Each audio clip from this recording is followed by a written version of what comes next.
अस्सलाम वालेकुम नाज़रीन, मेरान टीवी न्यूज़ में आवाया सायरा सुमरो बाहिया फराशा सबका पहिरीं हिकु नज़र हेडलाइन ते। वज़ीर-ए-आज़म शहबाज शरीफ़ चयो आहे त जून 2023 में पाकिस्तान ॾेवाल पिणे जे वेझो हुयो।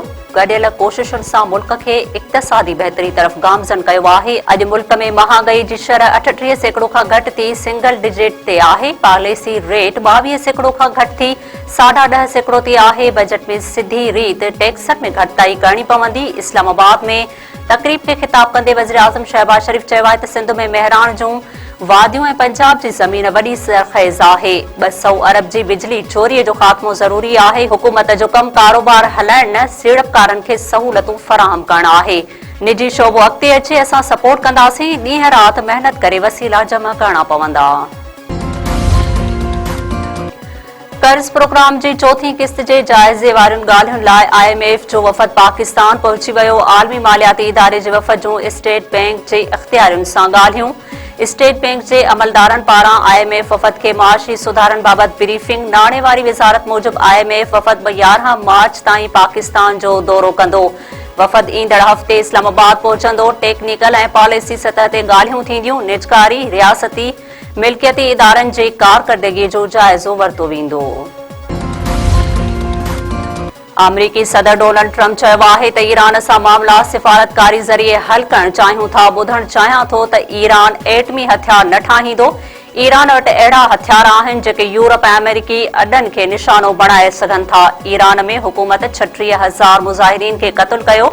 स्टेट ऑफ द यूनियन खे ख़िताब कंदे अमरीकी सदर वधीक चयो आहे त टेरिफ जी मदद सां दुनिया में 8 जंगूं रोकरायूं।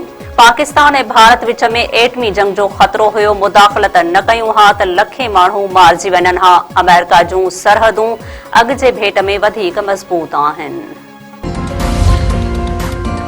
ईरान जे परॾेही वज़ीर अब्बास इराक़ची चयो आहे त अमेरिका सां मुआहिदो पहुच में आहे। गैर मामूली ऐं बेमिसाल मुआहिदो तइ करण जो तारीख़ी मौक़ो आहे। उन जो दारोमदार उन ॻाल्हि ते हूंदो त सिफ़ारतकारीअ खे तरजीह ॾिनी थी वञे या न। ईरान जे परॾेही वज़ीर वधीक चयो आहे त ईरान वाज़े करे चुको आहे त कंहिं बि सूरत में एटमी हथियार न ठाहिया वेंदा, पर पुरअमन एटमी टेक्नोलॉजीअ मां फ़ाइदो हासिल करणु ईरान जे अवाम जो हक़ आहे। बानी PTI जी भेण अलीमा ख़ान चयो आहे त तहरीक इंसाफ़ जे बानी जी सिहत बाबति मुंहिंजी मुशावरत खां सवाइ का बि कार्रवाई या फ़ैसिलो न थींदो। पार्टी अॻुवाण पाण ई बिना ॿुधाइण जे फ़ैसिला करे रहिया आहिनि। सरकारी डॉक्टरनि खे प्रेशराइज़ कयो पियो वञे। असां पंहिंजे भाउ जे लाइ ॻाल्हाईंदासीं। इस्लामाबाद में मीडिया सां ॻाल्हाईंदे अलीमा ख़ान चयो आहे त पार्टी अॻुवाण पाण ई राब्ता कनि था, जेको शर्मनाक आहे। बैरिस्टर गौहर पहिरियां पाण मुलाक़ात कंदो हुयो, बाद में असांखे इतला ॾींदो हुयो। हामिद खान सेनेटर थियण खां पोइ नज़र ई नाहे आयो। बैरिस्टर गौहर हाई कोर्ट ऐं सुप्रीम कोर्ट में केस बि नाहे लॻाए सघियो। बैरिस्टर गौहर, लतीफ़ खोसा ऐं बैरिस्टर अली ज़फ़र किथे गुम आहिनि। पार्टीअ में गद्दार केरु आहे, चङीअ तरह ॼाणूं था। सिंध जे सीनियर वज़ीर शर्जील मेमन चयो आहे त वफ़ाक़ी हुकूमत जा 2 वज़ीर सिंध ख़िलाफ़ साज़िशूं पिया कनि। गवर्नर हाउस मां सिंध जी वहदत ख़िलाफ़ बयान ॾिना पिया वञनि। सिंध हुकूमत मथां तनक़ीद कंदड़ सियासी यतीम आहिनि। प्रेस कॉन्फ्रेंस कंदे शर्जील मेमन वधीक चयो आहे त कराची खे टारगेट बणाए सिंध हुकूमत मथां तनक़ीद कई पई वञे। असां मञूं था त कराचीअ में चैलेंजेस आहिनि, पर कराचीअ में मेगा तरक़ियाती मनसूबा हलंदड़ आहिनि। गुज़िरियल ॾींहुं सिंध काबीना जे इजलास में वापारियुनि बाबति अहम फ़ैसिला कया विया।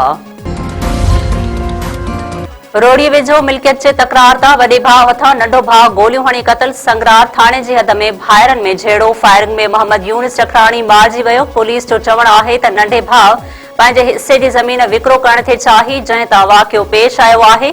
जवाबदार फरार थी वियो आहे, जंहिं जी गिरफ़्तारी लाइ छापा जारी आहिनि। लाड़काणे वेझो नारी शाख में ॿुॾी फोत। ॻोठ हैदर जतोई में 17 वरनि जी किरन जतोई शाख मां पाणी भरण दौरान किरी ॿुॾी फोत थी वई। लाश घर पहुचण ते घर में कोहराम।